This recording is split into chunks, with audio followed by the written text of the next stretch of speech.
Regresamos con más informaciones y con esta preocupación que va en aumento en la frontera norte de nuestro país ante un eventual aumento migratorio desde Venezuela después de las elecciones del domingo. Hoy el subsecretario Monsalve viaja a Colchane. Max Frick nos va a contar todos los detalles de esta información. Max. Hola, Max. Hola, ¿cómo están, Pati y Toti? Muy buenas tardes. Sí, ya se reunió con algunas autoridades en la zona el subsecretario de Interior, Manuel Monsalve, debido a esta preocupación latente que hay de una posible ola migratoria a raíz de las elecciones realizadas el fin de semana recién pasado en Venezuela. Anunció el subsecretario, entre otras medidas, que se van a adquirir 33 camionetas para que las Fuerzas Armadas puedan realizar patrullaje fronterizo en el sector de Colchane, que es donde está reunido con autoridades de esa zona.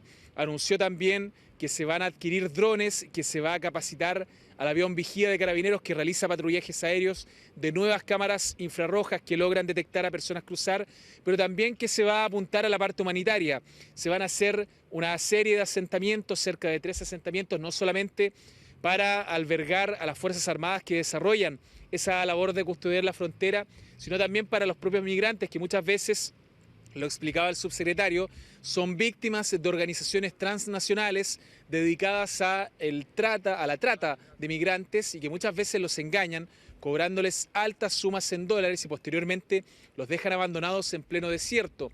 Existe una preocupación en la zona porque ya desde el año 2019 se viene dando una migración descontrolada en ese lugar, lo que además ha atraído a organizaciones criminales tremendamente peligrosas a nuestro país, como lo son el denominado Tren de Aragua, y del cual ya hay una célula muy peligrosa, los gallegos, que están siendo sometidos a juicio en la región de Tarapacá. Por eso, desde el gobierno han anunciado esta serie de medidas, tanto de dotación de equipamiento para las personas que cuidan esa frontera, como también de inversión tecnológica para poder evitar que ingresen personas. Cuando se le preguntó, bueno, ¿se puede controlar esta migración que prácticamente está descontrolada en la zona? Él dijo, bueno, yo estaría mintiendo si dijera que no va a entrar nadie más a nuestro país, pero lo que quieren hacer es hacerlo de forma regulada, que incluso, anunciaba el subsecretario del Interior, se puede hacer con una suerte de camión que tenga una verificación tanto de huellas digitales, de voz y también facial, para realizar el propio empadronamiento de las personas extranjeras que ingresan a nuestro país en esa misma zona, lo que permitiría, por ejemplo, tener un mayor control de las personas que ingresan a nuestro país. Vamos a escuchar declaraciones del subsecretario del Interior que habló durante esta mañana en la zona de Colchane, en donde la gente está muy preocupada por lo que podría pasar en los próximos días o incluso en las próximas semanas con esta ola de migrantes que podrían llegar a nuestro país por la puerta norte. Escuchemos. Nosotros estamos, en el caso de Colchane, en particular retirando el albergue. Lo que estamos dejando instalaciones son condiciones que en el caso de las personas que sean detenidas puedan ser trasladadas a un lugar donde se haga la denuncia, la autodenuncia y se registre su identidad. Hace seguramente unos 3 años atrás, pues que me llegó que en los plazos había oficinas de extranjería. No existía el Servicio Nacional de Migraciones. Tampoco hace 3 años atrás teníamos ley de migraciones. Entonces creo importante primero destacar los pasos que se han dado. Tenemos Servicio Nacional de Migraciones, es un servicio especializado en la materia, y tenemos una ley. Viene la discusión de la ley del presupuesto del año 2025. Siempre en la discusión presupuestaria está la capacidad del Ejecutivo y del Congreso de buscar acuerdos para fortalecer instituciones que se consideren estratégicas para el país. Bueno, y para eso es muy importante el control fronterizo. Dijo en cifras el subsecretario del Interior que, por ejemplo, durante los años del gobierno del presidente Boric se han controlado 272.000 personas, de las cuales un poco más de 900 han sido detenidas por infringir la ley migratoria o por cometer algún delito ya habiendo cruzado la frontera, por ejemplo, con posesión de algún elemento prohibido, ya sea armas o droga. Y también se han hecho todos los esfuerzos por dotar a las Fuerzas Armadas de mayor equipamiento y de esta forma poder controlar la puerta norte, que es muy grande. Existen gran cantidad de pasos fronterizos no habilitados y para eso necesitan ya el despliegue aéreo con drones que tienen alta capacidad de autonomía en términos de poder volar muchas horas sin tener que volver al punto de origen y además con muchos kilómetros de autonomía para poder llegar a lugares en donde no se puede llegar a pie por parte de las Fuerzas Armadas, y el mismo avión vigía de Carabineros que ya se anunció la compra de nuevas cámaras térmicas que permitan detectar a estas personas, que muchas veces incluso ni siquiera son detenidas, sino que lo que hace las Fuerzas Armadas y Carabineros es salvarle la vida, porque muchas veces quedan perdidos a su suerte en el desierto cuando son abandonados por estas organizaciones criminales que muchas veces les ofrecen pasar, en este caso desde Bolivia a Chile, pero finalmente nunca encuentran a la persona que supuestamente los iba a recibir acá en nuestro país, incluso ofreciéndole papeles de residencia, permanencia o incluso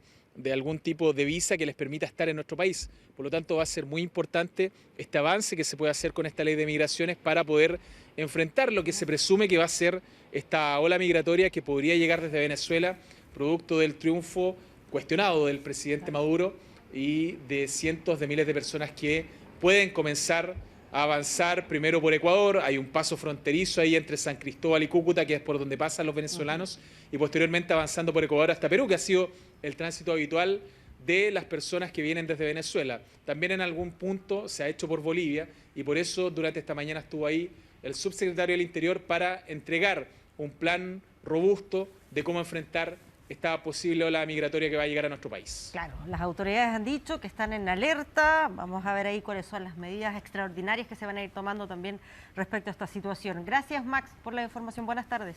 Chao, buenas tardes, que estén bien. Bueno, y a propósito de este mismo tema, vamos a hablar en materia internacional de Venezuela junto a nuestro editor, Carlos Greich, donde el secretario general de la OEA busca la cárcel para Nicolás Maduro. ¿Cómo estás, Carlos? Hola, Carlos. ¿Cómo están? Buenas tardes. Sí, argumentando principalmente los hechos ocurridos después de la elección y tienen que ver con la represión policial contra los manifestantes, de acuerdo a lo que ha dicho Luis Almagro. Habló de un baño de sangre en algún momento. Claro, replicando la frase que entregó Maduro en algún momento, cuando decía que él no quería un baño de sangre si es que perdía la elección, ¿se acuerdan, no? Bueno, y lo que dice Luis Almagro, tomando esa misma frase, es que prometió que no hubiese un baño de sangre. Sin embargo, hoy día hay efectivamente un baño de sangre, dice Almagro, en medio de las 11 personas que hasta ahora han muerto confirmadas por algunas organizaciones. Hay otras personas que hablan de 16, específicamente María Corina Machado. Pero van a solicitar entonces imputación de cargos con orden de aprehensión. Hay algo importante aquí. La votación se dio con varias abstenciones y entre ellas países importantes que decidieron abstenerse de aprobar esta iniciativa. Entre ellas, Brasil y Colombia.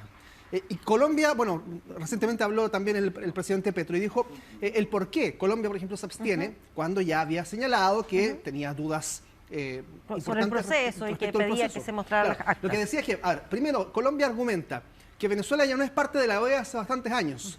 Por lo tanto, cualquier resolución es improcedente, dice. O sea, y que no importa lo que conversemos acá porque no va a tener ninguna incidencia. Exacto, y por eso dice, me abstengo. Y por otro lado, que de todas formas Colombia ha optado por el diálogo con Venezuela en los últimos años, digamos, especialmente cuando llega Petro al poder, y va a mantener ese tono en medio de esta discusión. ¿Y desde Brasil le entregaron alguna explicación? No, Brasil principalmente tiene que ver con la postura permanente de querer esperar a que haya una revelación de resultados, de actas, para cualquier resolución que tenga que ver con esto. Ayer a esta misma hora tú nos contabas que había una posibilidad, un anuncio de que se iban a dar a conocer esas actas. Sí, y tú me dices, mentí, ¿no? Era a las 3 de la tarde del día de ayer. No les mentí, la verdad es que el dato era cierto, el anuncio había existido, y la verdad es que ocurrieron dos cosas. Lo primero es que a las 3 de la tarde, un poquito después, aparece en escena Nicolás Maduro hablando.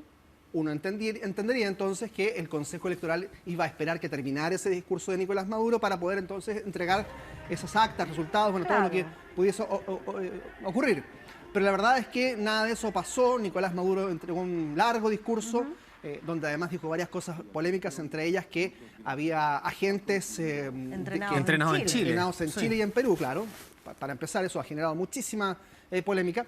Pero además, después de ese discurso, no apareció el CNE. Esta mañana, a eso de las 8 de la mañana, nuevamente otro anuncio. El Consejo Nacional Electoral va a hablar a las 10 de la mañana. Otra vez. No pasó absolutamente nada. Así es que las actas siguen escondidas, digamos. Las actas siguen sin aparecer por parte del Cuando se hace ese anuncio, ¿el CNE entrega alguna explicación hoy, por ejemplo, por qué no se cumple con el horario en el que iban a hacer la pauta? No. Nada. La verdad es que por ahora no requiere dar explicaciones porque, bueno, la prensa trata de preguntar, pero la verdad es que ustedes saben cuáles también son, cuán maniatada está la prensa en Venezuela en ese sentido. Así es que no ha sido posible saber argumentos del por qué se dilata tanto esta entrega de informes. Cuando se hace el anuncio de que va a haber un punto de prensa, eso es como lo más llamativo. Y de que Nicolás Maduro ya había dicho el día anterior, tengo en mis manos las actas, ya lo sé. Por lo tanto, ok, entonces Claro. Entréguelas, muéstrelas. Ahora, una pregunta que se hacen algunos es, ¿cuántas copias de esta acta existen? Porque Nicolás Maduro dice que tiene las actas y por eso confirma su victoria. Claro. Y de parte de la oposición también señalan decir tener o haber tenido acceso a las actas Claro. y por eso saber que ganaron. Exacto. Entonces, ¿dónde están las actas? ¿Quién las tiene? ¿Cuántas copias hay? Es hasta ahora ¿Cómo un lo enigma. hizo la oposición también para ir teniendo esas actas acceso. que van subiendo? Sí. Porque ahí en redes sociales hay distintas teorías sobre cómo se fue desarrollando. Hay alguien que, no sé si alguien está mintiendo, pero al menos alguien está ocultando cierta información, al menos. Eso es lo que uno podría dilucidar de aquello que O está hay pasando. varias copias de las actas en que tanto oposición como oficialismo tuvieron acceso o definitivamente no, O sea, lo que no cuadra el explican mensaje. No cuadra, en claro. redes sociales es que supuestamente como se va entregando esta copia en cada local de votación de las actas, Sí. ahí tú tienes un testigo que va fotografiándolas. Y se organizaron de manera tal de poder fotografiar las más posibles. Exacto, eso también pudo... Y esa es la fotografía que están ahora utilizando como base de datos. Claro, y que después, por eso es que cuando suben a la web estos datos, le piden a los venezolanos, bueno, con el documento que ustedes tienen, corroboren, ¿no? Que Claro. sea el acta Claro, correspondiente. y que esa habría sido la manera en que la oposición encontró como para organizarse y poder hacer frente a una eventual irregularidad. Exacto. Bueno, mientras esta espera se hace larga, eterna para millones de venezolanos que están esperando por el futuro también de ese país, la presión internacional sigue creciendo en torno a Nicolás Maduro y a lo que está ocurriendo en Venezuela. Desde Estados Unidos ya el día anterior ya habían dicho, se nos acaba la paciencia. Brian Nichols, el encargado también de Relaciones Exteriores ante la OEA en Estados Unidos, dijo bueno, que hay una evidencia irrefutable, basada en las actas de votación que todo el mundo puede ver, que está claro. Dicen que Edmundo González derrotó a Nicolás Maduro. Así es que hay diversas voces que han seguido avanzando, sobre las cuales Nicolás Maduro habló ayer largamente, desestimando cualquier tipo de influencia externa en su propia decisión.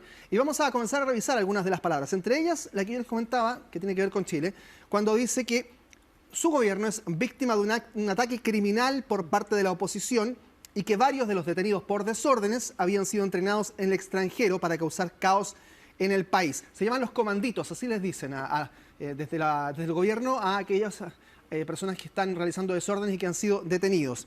Grupos de activistas enfocados en realizar una campaña por González, dice, y que han sido entrenados en centros especializados en Chile y Perú. Centro especializado.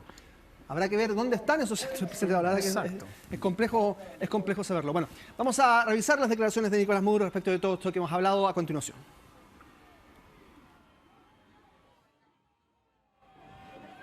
Casi el 80% de los migrantes que aceptamos que regresarán en vuelos de Estados Unidos están en el ataque criminal, han sido capturados. En Nueva Esparta, por ejemplo, todos los que fueron capturados de los destrozos, todos vienen entrenados de Chile y Perú, centros de entrenamiento en Chile y Perú, y regresaron, no son de Nueva Esparta, son de estados orientales, de Sucre y Anzoátegui, y regresaron al país hace 15 días, con planes de qué atacar, dónde atacar, a quién amedrentar. Y plata. Ahora, es tan grave esa acusación que uno dice, ¿dónde está entonces la evidencia? Claro, Los planes, ¿dónde están el esos dinero. centros? ¿Quién entrena? Claro. O sea, tiene que ser una acusación, si es de este talante, digamos, tiene que ser una acusación con Es fundamento. un poquito como lo que pasa con el hackeo de Macedonia del Norte, También. ¿no? Que no hay más detalles. Si estuviéramos en condiciones de relaciones diplomáticas normales, esto sería gravísimo, porque implicaría una afrenta diplomática importante que debiese salir a responder el gobierno chileno, por ejemplo. Claro. Pero la verdad es que están tan deterioradas las relaciones diplomáticas inexistentes prácticamente hace mucho tiempo entre Venezuela y Chile que se genera la percepción de que Maduro puede seguir hablando de esta manera Que no da para responder. y no da para responder. Ahora, habló la ministra Toá, dijo que eran completamente absurdas estas. Claro, me refiero a que no da para continuar esta escalada de declaraciones cruzadas. digamos, Claro. ¿no? De hecho, lo primero que uno podría decir es, bueno, el embajador, o sea, la Cancillería debiese mandar a llamar al embajador, bueno, ya está, ya ocurrió. Claro. No hay más no pasos hay otra diplomáticos. sanción o otra... Igual- como subir en el nivel. No sé si les pasa, pero diplomático. como mientras más tenso se pone el ambiente y mientras más voces a nivel continental, incluso mundial, se atreven a llamar dictadura a lo que está ocurriendo en Venezuela, al parecer también de parte de la propia Venezuela, Maduro extrema el discurso como tratando ahora sí o buscando definitivamente de marcar una barrera de separación. Es decir, ¿estás conmigo o eres mi enemigo? Y en ese sentido, las declaraciones que ha hecho frente a Chile, a Perú y a otros países también, al parecer marcan un punto de inflexión, Carlos, como diciendo, bueno, ahora sí nos vamos a separar. Esto sí es un punto de inflexión. Ustedes consideran que yo soy dictador y yo considero que ustedes no son, qué sé yo, un canal válido para seguir dialogando. Claro, y por lo tanto parece ser que a Nicolás Maduro se atrinchera, lo decíamos ayer de alguna forma, en tener una postura que va a traer consigo bloqueos económicos, un aislamiento diplomático bastante grande con toda la región. Pero parece ya estar decidido por esa carta, porque él sabe que eso va a ocurrir. A eso voy. Él no está buscando tender puentes ni nada, está cortando relaciones. No hay ningún tipo de diálogo que para él también sea importante hoy día, salvo con los países que ya sabemos están dentro del eje de países que lo apoyan. Y ahí está Rusia, y ahí está China, y ahí está también Nicaragua, Cuba. Para él, yo me imagino que son ya suficientes apoyos para poder mantener la economía al menos a salvo, ¿no? Y otro tipo de acciones. A salvo suena. Sí, es lo que dice permanentemente Nicolás Maduro. Vamos a revisar las declaraciones a propósito de lo que comentábamos al principio de este segmento del secretario general de la Organización de Estados Americanos, Luis Almagro. Maduro anunció un baño de sangre. Lo cumplió, lo está cumpliendo. 17 muertos. Reconozco que fue algo que impresionó cuando lo dijo. Reconozco que es algo que me impresiona mucho más cuando lo está haciendo. Es hora de la justicia y nosotros vamos a solicitar la imputación de esos cargos con orden de aprehensión y todos aquellos que quieran hacer referat del caso son bienvenidos. Muchas gracias.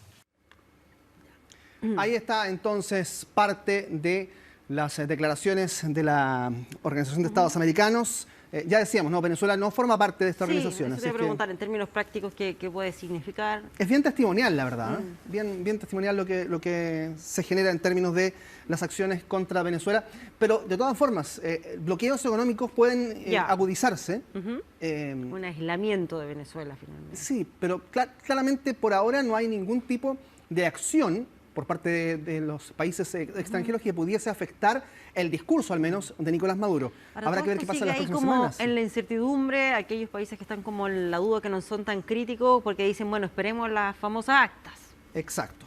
Ahora, de igual manera, si tiene detrás el apoyo de países como Rusia o China, estamos hablando de gigantes a nivel planetario. Entonces, no son apoyos menores. Eso probablemente le dé una especie de línea de crédito, ¿no? O de holgura para poder seguir manteniendo este discurso. Aunque el resto del planeta lo tenga bloqueado, digamos.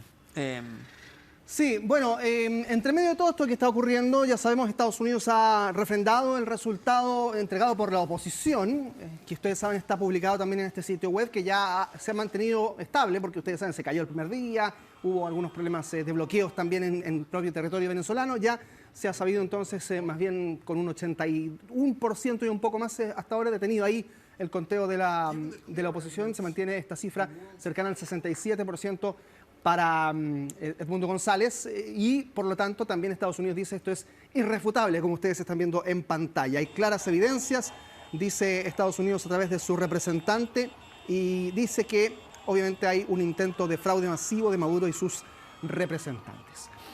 Y ¿se acuerdan que uno de los principales incidentes y denuncias que se registraron durante este comienzo de semana en Venezuela tenía que ver con el eventual secuestro de un diputado, Freddy Superlano? Que veíamos las imágenes, ¿no? Que gritaban desde arriba como cuando se lo llevaba un auto, una camioneta. Exacto, bueno. Después de esos registros y 30 horas después que han pasado y que no hay noticias de él, sale hablando, ahí está el video, claro. Claro, que no se sabía de su paradero, los y les grita malditos cuando lo están llevando. Después hay otro video que va a aparecer por ahí, de otra toma que se ha ido conociendo, del mismo momento. Bueno, finalmente ya se confirma que él está detenido por las fuerzas oficialistas. Está detenido en alguna prisión no establecida, obviamente no hay ninguna noticia de eso. Y lo sabemos porque el propio Diosdado Cabello, el número 2 del chavismo, que ustedes están viendo en pantalla, lo confirma. Anoche estuvo participando en el programa, más bien conduciendo su programa de televisión, ¿no? Con el Mazo Dando se llama, en la televisión oficialista. Y lo que dice, que que además para la familia, y nos imaginamos de Freddy Superlano, es muy doloroso, dice lo siguiente: bueno, está detenido, dice, y está hablando muy bien, es bilingüe, dice, ironizando, Claro. obviamente, con la eventual presión que debe estar recibiendo para que pueda entregar datos. Y por lo tanto, Diosdado Cabello utiliza este lenguaje en medio de numerosas peticiones hechas por la Plataforma Unitaria Democrática, el bloque opositor, para que haya al menos noticias de este Freddy Superlano, del diputado, que también fue capturado con su asistente Renzo Salinas. Decimos capturado porque es la palabra que usa, detenido, dice Diosdado Cabello, pero es un secuestro para ellos. El discurso es violento en sí, porque Sí. al no saber de él, cuando él dice está hablando y está hablando muy bien, ¿qué quiere decir? Que lo están presionando para hablar, que están cometiendo algún tipo de acto violento contra él. Eso evidentemente genera siempre la duda, partiendo por sus familiares, digamos, Sí. pero de la sociedad entera. Sí, de quienes siguen también las ideas de la oposición y que deben decir, bueno, derechamente está recibiendo presiones, torturas, eventualmente no se sabe. Claro, y lo decimos así ahora en este instante también porque esas dudas que la propia esposa en un video dice, tiene muchos temores, no son negados en lo absoluto por Diosdado Cabello. Cuando le preguntan, porque en el programa con el Mazo Dando, él entrega el micrófono y dice, a ver, pregúntenme.